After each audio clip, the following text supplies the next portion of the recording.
ආයිබෝවන් මම රුක්ෂන් ආස්වස්ම සමාජ සුබසාධක මණ්ඩලයෙන් ලැබුණු සුබ සහ වැදගත්ම පුවතක් ශ්‍රී ලංකා ජනතාව වෙනුවෙන් සියලු දෙනාටම දැනුවත් කිරීමට මෙම වීඩියෝව සකස් කරලා තිබෙනවා.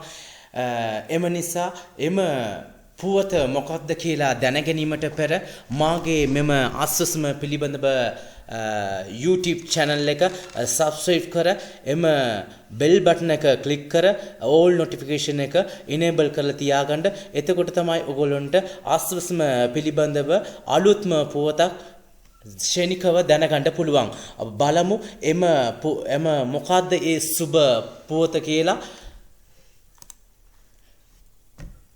අවුරුදු 70ක් නිමා වූ ආස්වස්ම පදිංචි ආස්වස්ම ලැබෙන සහ නොලැබෙන සියලුම ආස්වස්ම වැඩිහිටියන්ට අධීර 1 සහ අධීර 2 ප්‍රතිලාභින්ට මෙම මාස ඒ කියන්නේ පෙබරවාරි 27 එහෙනම් අද සිට ඔවුන්ගේ බැංකු ගිණුම් වලට රුපියල් 5000ක මුදලක් තැන්පත් කරලා තිබෙනවා.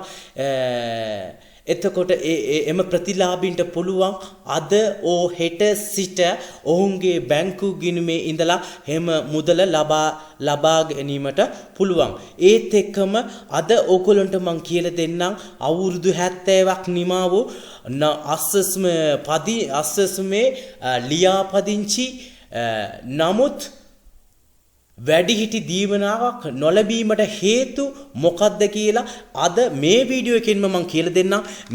මේ විස්තර ඉතාමත් වැදගත්ම විස්තරයක් හැමෝටම ෂෙයා කරන්න. සමහර අයට දන්නේ ඇයි අවුරුදු 70ක් නිමා වෙලා තියෙනවා මට. නමුත් මට වැඩිහිටි දීවනාවක් තාම හම්බෙලා නැහැ කියලා ප්‍රශ්නයක් හැමෝටම තියෙනවා. ඒ මොකද්ද කාරණේ කියලා අද ඔයගොල්ලෝ හැමෝටම මම කියලා දෙන්නම්. ඇයි අවුරුදු 70ක් නිමා වෙලා මට තාම වැඩිහිටි දීවනක් නොලැබෙන්නේ නැත්තේ හේතුව කියලා අද මම ඔයගොල්ලන්ට කියලා දෙන්නම්. වැඩිහිටි දීමනාවක් ලැබීමට නොකී හේතු ප්‍රධාන 9ක් තියෙනවා. ඒකේ ප්‍රධාන හේතුව පළවෙනි හේතුව වන්නේ සුබසාධක මණ්ඩලයෙන් ලියාපදිංචි නොවීම. ඒ කියන්නේ තමන් සමීක්ෂණ ඒ කියන්නේ 2023 හෝ 2026 හෝ 2025 වසරේදී තමන් අස්සසම සමීක්ෂණයට ලක්වීමට නැත්තම් එම වැඩිහිටි දීමනාව ලැබෙන්න. ඒත් එක්කම දෙවෙනි කාරණය වැඩිහිටියෙකෝ පවුලේ සමාජිකයෙකුගේ විස්තර QR කේත දෙකක අඩංගු වේ නම් ඔවුන්ට වැඩිහිටි දීමනාව ලැබෙන්න. ඒත් එක්කම තුන්වෙනි කාරණය QR කේතයේ බැංකු ගිණුම් විස්තර නොගැලපේ. ඒ කියන්නේ QR කේතයේ නම එක්කෙනෙක්ගේ නමක් තියෙනවා. නමුත් බැංකු ගිණුම් විස්තර වෙන එක්කෙනෙක්ගේ තියෙනවා. එතකොටත් ඒගොල්ලොන්ට එහෙම වැඩිහිටි දීමනාව ලැබෙන්න. හතරවෙනි කාරණාව වන්නේ අයිදුම්කරු සතුව QR කේත දෙකක් තිබිය යුතුය. ඒ කියන්නේ අයිදුම්කරු ඒ කියන්නේ ජාතික හැඳුනුම්පත් එකම ජාතික හැඳුනුම්පත් අංකයෙන්ම QR දෙකක් තිබෙනවා නම් එම ප්‍රතිලාභයෙන්ටත් වැඩිහිටි දීමනාව නවත්තලා තිබෙනවා. ඒත් එක්කම පස්වෙනි කාරණාව බැංකු ගිණුම් විස්තර තවමත් සපයා නැත. ඒ කියන්නේ තමන් අස්සස්මේ ලියාපදිංචි වෙලා අස්සස්මට තේරිලා නැත්නම් ඔවුන් තමන්ගේ බැංකු ගිණුම් දීලා නැත්නම් ඔවුන්ටත් එම වැඩිහිටි දීමනාව නවත්තලා තිබෙනවා. ඒත් එක්කම 6 වෙනි කාරණාව උපන් වර්ෂය ජාතික හැඳුනුපත් සමග නොගැලපේ. ඒ කියන්නේ තමන් සමීක්ෂණ කාලයේදී ඒ කියන්නේ 2023 ඕ 2025 වර්ෂයේ සමීක්ෂණ කාලයේදී ඔවුන් තමන්ගේ ජාතික හැඳුනුපත් අංකයට අදාළ උපන් වර්ෂයේ වෙනුවට වෙනත් උපන් වර්ෂය සමීක්ෂණයේදී ලබා දී තිබෙනවා නම් ඔවුන්ටත් එම වැඩිහිටි දීමනාව නවත්තලා තිබෙනවා. ඒත් එක්කම 7 වෙනි කාරණාව වන්නේ වැරදි ජාතක හැඳුනුපත් අංකයක් ලබා දීම.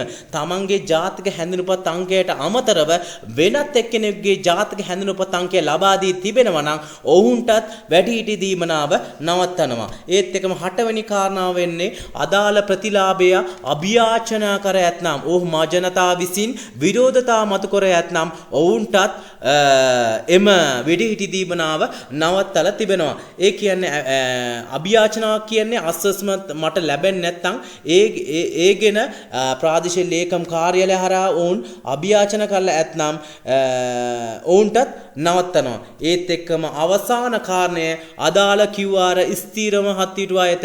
ඒ කියන්නේ අදාළ ප්‍රතිලාභියා තමන් ස්වේච්ඡාවෙන්ම මගේ අස්වස්ම QR එක අයින් කරන්න කියලා තමන් ලියුමක් මගින් ප්‍රාදේශීය ලේකම් කාර්යාලයට ඉල්ලීම් කර ඇතනම් ඔවුන්ටත් වැඩිහිටි දීමනාව නවත්තලා තිබෙනවා.